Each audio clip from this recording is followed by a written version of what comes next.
আমরা যে গ্রহে দাঁড়িয়ে আছি মানে আমাদের এই পৃথিবী এর কিন্তু একটা অসাধারণ আর অবিশ্বাস্য গল্প আছে। আচ্ছা, কখনো কি মনে হয়েছে যে এই বিশাল বিশাল পাহাড়, বয়ে চলা নদী, সবুজ জঙ্গল বা ধূসর মরুভূমি এই সব কিছু কীভাবে তৈরি হলো?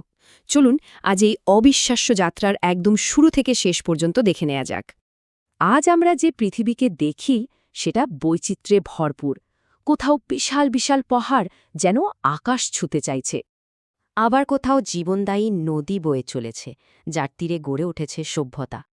অন্যদিকে যতদূর চোখ যায় শুধু বালি আর বালি, মানে দিগন্ত বিস্তৃত মরুভূমি, যা পৃথিবীর রুক্ষ অথচ অনন্য এক রূপ তুলে ধরে।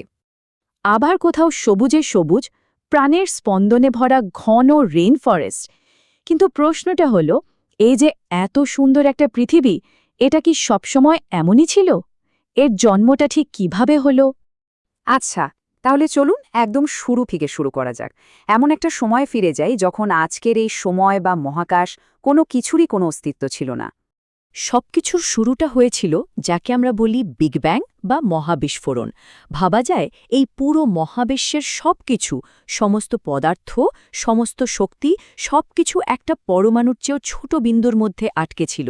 তারপর বুম, একটা প্রচণ্ড বিস্ফোরণের সাথে সাথে সেই বিন্দুটা ছড়াতে শুরু করল, আর জন্ম হলো আমাদের এই চেনা মহাবিশ্বের। বিস্ফোরণের পর তো চারদিকে শুধু হাইড্রোজেন গ্যাস আর গ্যাস, আর তখনই জন্ম হলো এক নতুন খেলোয়াড়ের, মহাকর্ষ বা গ্র্যাভিটি। এই গ্র্যাভিটির টানেই হাইড্রোজেন গ্যাসের বিশাল বিশাল মেঘগুলো একসাথে জড়ো হতে শুরু করল। আর যখন প্রচণ্ড চাপ আর তাপ তৈরি হলো, সেই মেঘের ভেতরেই জ্বলে উঠল পারমাণবিক চুল্লি, মানে নিউক্লিয়ার ফিউশন। আর এভাবেই জন্ম হলো মহাবিশ্বের প্রথম তারাগুলোর। কোটি কোটি তারা মিলে তৈরি হলো গ্যালাক্সি, আর আমাদের নিজেদের গ্যালাক্সি, এই মিল্কি ওয়েতেই জন্ম নিল আমাদের সূর্য। সূর্য তো হলো, কিন্তু পৃথিবী? সূর্যের চারিদিকে ঘুরতে থাকা যত ধুলো, গ্যাস, পাথর ছিল, সেগুলোই ধীরে ধীরে একসাথে হয়ে জন্ম দিল আমাদের পৃথিবীর। কিন্তু তখনকার পৃথিবী আর আজকের পৃথিবীর মধ্যে আকাশ পাতাল তফাত। ওটা ছিল বলতে গেলে একটা জ্বলন্ত লাভার গোলক। অনবরত আকাশ থেকে উল্কা এসে পড়ছে, হাজার হাজার আগ্নেয়গিরি থেকে ফুটন্ত লাভা বেরিয়ে আসছে, একটা ভয়ঙ্কর দৃশ্য। কিন্তু এই মহাজাগতিক নাটকে পৃথিবী কিন্তু একা ছিল না। দূর থেকে আর একটা গ্রহ সোজা ছুটে আসছিল আমাদের পৃথিবীর দিকেই, আর এই ঘটনায় সব কিছু বদলে দিতে চলেছিল।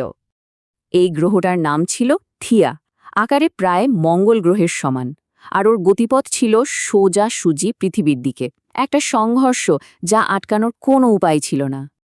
আজ থেকে প্রায় 450 কোটি বছর আগে থিয়া নামের সেই গ্রহটা প্রচণ্ড গতিতে পৃথিবীকে ধাক্কা মারল।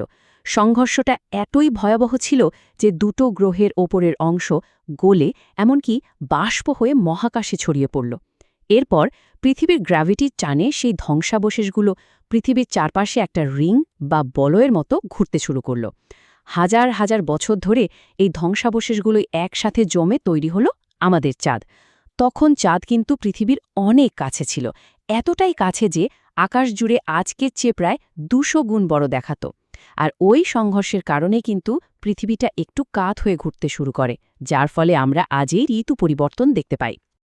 কিন্তু একটা গ্রহকে বাসযোগ্য করতে হলে তো জল লাগবে, তাই না? এই ফুটন্ত লাভার গ্রহে জল এলো কোথা থেকে? বিজ্ঞানীরা মূলত দুটো সম্ভাবনার কথা বলেন। এক, মহাকাশ থেকে কোটি কোটি বরফ ভর্তি উল্কাপিণ্ড আর ধূমকেতু পৃথিবীতে আছড়ে পড়েছিল, আর তাদের সাথেই এসেছিল জল। আর দ্বিতীয় ধারণাটা হলো পৃথিবীর ভেতরের আগ্নেয়গিরিগুলো থেকে যে বাষ্প বেরিয়ে আসছিল সেটাই বায়ুমণ্ডলে জমে মেঘ তৈরি করে, আর সেই মেঘ থেকে লক্ষ লক্ষ বছর ধরে অবিরাম দৃষ্টি হয়ে আজকের এই মহাসাগরগুলো তৈরি হয়েছে। তো পৃথিবীতে এখন বিশাল বিশাল মহাসাগর, মঞ্চ একদম প্রস্তুত। এবার ঘটতে চলেছে এই গ্রহের ইতিহাসের সবচেয়ে বড় রহস্য, সবচেয়ে গুরুত্বপূর্ণ ঘটনা, প্রাণের জন্ম।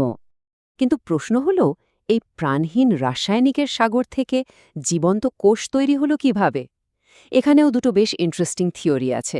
প্রথমটাকে বলা হয় প্রাইমোডিয়াল স্যুপ থিওরি, মানে তখনকার মহাসাগর ছিল আসলে একটা বিশাল কেমিক্যালের ককটেল, সেখানে আগ্নেয়গিরির লাভা আর আকাশে ঘন ঘন বজ্রপাতের শক্তি মিলেমিশে এমন কিছু রাসায়নিক বিক্রিয়া ঘটায় যা থেকে তৈরি হয় অ্যামিনো অ্যাসিড, মানে প্রাণের একদম মূল উপাদান।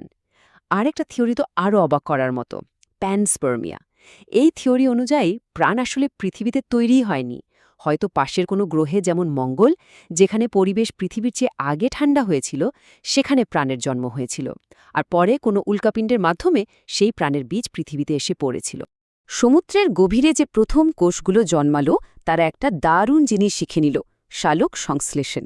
ওরা কার্বন ডাইঅক্সাইডকে খাবারে পরিণত করতে শুরু করল, আর বর্জ্য হিসাবে ছাড়তে লাগল অক্সিজেন। ধীরে ধীরে হাজার হাজার বছর ধরে পৃথিবীর বিষাক্ত বাতাসটা বদলাতে শুরু করল। ৯৫% কার্বন ডাইঅক্সাইডের জায়গা নিতে শুরু করল জীবনদায়ী অক্সিজেন। আর এটাই ছিল পৃথিবীর ইতিহাসে এক অন্যতম বড় পরিবর্তন। এরপর কোটি কোটি বছর ধরে বিবর্তন চলল। সমুদ্রের ওই ছোট্ট কোষ থেকে জন্ম নিল হাজারো রকমের প্রাণী, যারা একসময় ডাঙায় উঠেল। আর এভাবেই শুরু হলো এক নতুন অধ্যায়, এমন এক যুগ যখন এই গ্রহ শাসন করত কিছু বিশাল অতিকায় প্রাণী। ১-২ বছর নয়, প্রায় ১৫ কোটি বছর ধরে ডাইনোসররা ছিল এই পৃথিবীর একচ্ছত্র অধিপতি। স্থল, জল, আকাশ সবকিছুই ছিল তাদের দখলে। তারাই ছিল এই গ্রহের রাজা। কিন্তু তাদের এই বিশাল সাম্রাজ্যের উপর ঘনিয়ে আসছিল এক মহাজাগতিক বিপদ। মহাকাশের অন্ধকার থেকে পৃথিবীর দিকে ধেয়ে আসছিল ২৭ কিলোমিটার চওড়া এক বিশাল পাথরের খণ্ড, একটা গ্রহাণু। আজ থেকে প্রায় ৬.৫ কোটি বছর আগে ওই গ্রহাণুটা আজকের মেক্সিকো উপসাগরের কাছে আছড়ে পড়ল। ভাবুন এর শক্তি কতটা ছিল। রিক্টার স্কেলে ১২ মাত্রার ভূমিকম্প হল, সারা পৃথিবীতে ছড়িয়ে পড়ল ভয়ঙ্কর সুনামি। সংঘর্ষের ফলে ছিটকে যাওয়া পাথরগুলো যখন আবার পৃথিবীর বায়ুমণ্ডলে ফিরে আসছিল, তখন ঘর্ষণে পুরো বায়ুমণ্ডল প্রায় ২০০ ডিগ্রি সেলসিয়াস গরম হয়ে উঠল। আকাশ ঢেকে গেল ঘন ধুলোর মেঘে, সূর্যের আলো আর পৃথিবীতে পৌঁছাতে পারল না। শুরু হলো এক দীর্ঘ শীতকাল, যাকে বিজ্ঞানীরা বলেন ইম্প্যাক্ট উইন্টার।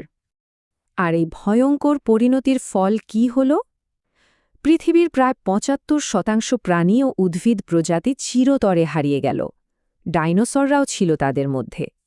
ডাইনোসরদের বিদায় পৃথিবীতে একটা বিশাল শূন্যস্থান তৈরি করল। কিন্তু প্রকৃতির নিয়মে এমন, একজনের ধ্বংসের ছাই থেকে আরেকজনের উত্থান হয়। আর এই সুযোগটাই কাজে লাগালো এক নতুন ধরনের প্রাণী, স্তন্যপায়ী, যারা ডাইনোসরদের যুগে ভয়ে ভয়ে লুকিয়ে থাকত। আর এই স্তন্যপায়ীরাই কিন্তু আমাদের পূর্বপুরুষ। একটা মজার তথ্য দিই, শুনলে অবাক হবেন। একটা সাধারণ কলার সাথে আমাদের ডিএনএর প্রায় ৫০% মিলে যায়। এটা থেকেই বোঝা যায় এই পৃথিবীর সমস্ত প্রাণের শেকড় আসলে একই জায়গায়। তো ডাইনোসরদের বিদায়ের পর এই স্তন্যপায়ীরাই পুরো পৃথিবীতে ছড়িয়ে পড়ল। তাদের থেকেই একসময় প্রাইমেটদের বিবর্তন হল, যারা গাছে থাকত। কিন্তু প্রায় ৫০ লক্ষ বছর আগে আফ্রিকার আবহাওয়া বদলে যেতে শুরু করল। জঙ্গল কমে গিয়ে তৈরি হল খোলা তৃণভূমি বা সাভানা। এই কারণেই আমাদের পূর্বপুরুষরা গাছ থেকে মাটিতে নামতে বাধ্য হল। আর মাটিতে নামার পরই শুরু হল আসল বিপ্লব, ২ পায়ে হাঁটা। এতে তাদের হাত দুটো মুক্ত হয়ে গেল, যা দিয়ে তারা হাতিয়ার বানাতে শিখল, আর তাদের মস্তিষ্ক বড় হতে শুরু করল। এই লম্বা বিবর্তনের পথ পেরিয়ে আজ থেকে প্রায় ২ লক্ষ বছর আগে অবশেষে দেখা মিলল প্রথম আধুনিক মানুষ বা হোমো সেপিয়েন্সের। ভাবুন তো একবার, একটা পরমাণুর চেয়েও ছোট কণা থেকে শুরু হয়ে ডাইনোসরদের রাজত্ব পেরিয়ে আমাদের আজকের এই সভ্যতা। পৃথিবীর এই জার্নিটা কতটা অবিশ্বাস্য। শতকোটি বছরের এক বিশাল গল্পের শেষে এসে দাঁড়িয়েছি আমরা। এখন প্রশ্ন একটাই, এই গল্পের পরের অধ্যায়টা আমরা কিভাবে লিখতে চলেছি?